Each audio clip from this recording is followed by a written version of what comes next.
पुत्र अड़ा डैड फंसा। ये एक ऐसा ट्रिक है जो कि हम लोग बचपन से पढ़ते आ रहे हैं, लेकिन इसमें एक त्रुटि है, या ये कहिए कि हम लोग इसको सही से समझ नहीं पाते हैं। इसलिए आयोग द्वारा जो प्रश्न पूछा जाता है, बार बार इस ट्रिक को जानने के बावजूद भी हम उसमें गलती कर देते हैं। ये ट्रिक किस लिए है? सबसे पहले मैं आपको ये बता दूं कि ये ट्रिक भारत में यूरोपीय कंपनियों के आगमन और यूरोपीय कंपनियों की जो स्थापना हुई है उसके बारे में है। ठीक है, तो आइए सबसे पहले देखते हैं कि पुत्र अड़ा डैड फंसा ये ट्रिक किस लिए है। ध्यान रखेंगे, ये ट्रिक है स्थापना के लिए। किसके लिए है? स्थापना के लिए। और जब आयोग के द्वारा ये पूछा जाता है कि यूरोपीय कंपनियों के स्थापना का क्रम क्या है, तब भी यही जवाब हमारा होता है। और जब ये पूछा जाता है कि यूरोपीय कंपनियों के भारत आगमन का क्या क्रम है, तब भी हम लोग यही जवाब देते हैं, और यही हमसे त्रुटि हो जाती है। आज डिस्कशन करेंगे इसी डाउट पे। आज अगर आप अंत तक इस सेशन को देखते हैं तो निश्चित रूप से आपका ये डाउट क्लियर हो जाएगा। ठीक है, आइए देखते हैं कि ट्रिक क्या थी। पुत्र अड़ा डैड फंसा। पू से होता है पुर्तगाल, पुत्र से पुर्तगाल। अ से अंग्रेज, ड से डच, डैड डैड का मतलब डेनिश, और फंसा का मतलब फ्रांसीसी। ये जो क्रम है मित्रों, ये स्थापना का क्रम है। ऐसे ही इन कंपनियों की स्थापना हुई है। निश्चित रूप से मुझे ये उम्मीद है कि आपने ईस्ट इंडिया कंपनी के बारे में जरूर सुना होगा। विभिन्न देशों ने अलग अलग कंपनियां स्थापित की थी, उसके लिए ये ट्रिक है। पुत्र का मतलब पुर्तगाल, अड़ा का और अ का मतलब अंग्रेज मतलब कि ब्रिटेन, ड का मतलब डच, डैड का मतलब डेनिश, और फंसा का मतलब फ्रांसीसी होता है। मतलब पुत्र ने हठ किया है, अड़ गया है, तो डैड क्या हुआ है? फंस गया है। इसी से हम लोग क्या करते हैं? स्थापना का क्रम याद करते हैं, जो कि आप सामने देख पा रहे हैं। 1498 में पुर्तगाली कंपनी की स्थापना हुई थी। 1600 में ब्रिटिश ईस्ट इंडिया कंपनी की स्थापना हुई थी। डच ईस्ट इंडिया कंपनी की स्थापना 1602 में हुई थी, डेनिश की 1616 में, और फ्रांसीसी की 1664 में। अब क्या है कि आयोग द्वारा आपको फंसाने के लिए यूरोपीय कंपनियों का भारत में आगमन का क्रम पूछ लिया जाता है, लेकिन हमारे दिमाग में जो बैठ गया है पहले से कि पुत्र अड़ा डैड फंसा, वो कहीं ना कहीं हमको गलती करने पे मजबूर कर देता है। तो आइए इसके बारे में भी जान लेते हैं। इसमें थोड़ा सा अंतर है। ठीक है, इसका ट्रिक आप लोग याद रखेंगे। PDEDF, PDEDF, पीडीएफ सबने सुना है, लेकिन हम लोग पीडीएफ ना कह के, मान लीजिए कि हम लोग पीडीएफ कहना चाहते हैं, लेकिन गलती से पीडीई बोल दिए, फिर उसको सुधार करके बोले कि ना डीई नहीं डीएफ। याद रखेंगे, कैसे भी आप लोग याद रख सकते हैं कि PDEDF। अब ध्यान रखिए, पी का मतलब पुर्तगाल, डी का मतलब डच, पहले डच उसमें भी था, इसमें भी पहले डच है। ई का मतलब इंग्लिश, मतलब कि अंग्रेज, ब्रिटेन।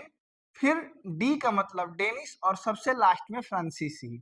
और इनके आगमन का क्रम देखिए, यहाँ दोनों में अंतर है। पहले है, अगर स्थापना की बात की जाए तो अंग्रेज इसमें पहले आते हैं और डच बाद में आते हैं। ठीक है, स्थापना की बात आती है तो इस क्रम में डच नीचे हो जाएंगे, अंग्रेज ऊपर हो जाएंगे। जबकि भारत में यूरोपीय कंपनियों के आगमन की बात की जाएगी तो इस स्थिति में अंग्रेज ऊपर हो सॉरी डच ऊपर हो जाएंगे और अंग्रेज नीचे हो जाएंगे। ठीक है, उम्मीद है आप इस बात को समझ रहे होंगे। अब एक और अंतर इससे उत्पन्न हो जाता है कि अगर शासनकाल पूछा जाए कि पुर्तगाली ईस्ट इंडिया कंपनी के स्थापना के समय भारत में किसका शासनकाल था, तो मेनली दिल्ली के शासन के बारे में ही बताया जाता है।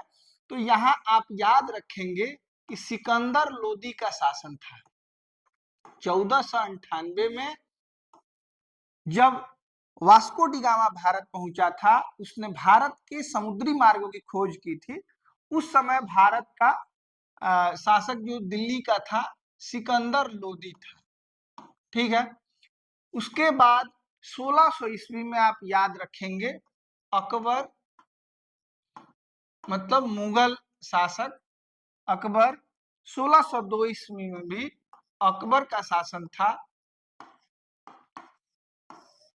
1616 ईस्वी में जहांगीर का शासन था, क्योंकि 1605 ईस्वी में अकबर की मृत्यु हो चुकी थी, ठीक है, जहांगीर। और 1664 ईस्वी में याद रखेंगे औरंगजेब का शासन था, औरंगजेब का शासन था, ठीक है। अब बात की जाएगी कि ब्रिटिश ईस्ट इंडिया कंपनी की स्थापना के समय भारत में दिल्ली सल्तनत से किसने शासन किया था, चाहे उस समय किसका शासन था, तो आपका जवाब होगा अकबर, ठीक है। डच ईस्ट इंडिया कंपनी के समय भी अकबर ही होगा। अब इसी में बदलाव आपको आगे देखने को मिलेगा। अब आगमन की बात अगर हम करें तो 1498 ईस्वी में पुर्तगाली जब भारत आए थे, तो उस समय जैसे कि पीछे मैंने बताया सिकंदर लोदी का शासन था दिल्ली से, ठीक है। 1605 ईस्वी में अकबर की मृत्यु हुई थी और 1605 ईस्वी में ही डच या नीदरलैंड जिसका नाम है वो लोग आए थे, तो इस समय भी अकबर का ही शासनकाल था। अंग्रेज 1608 ईस्वी में भारत आए।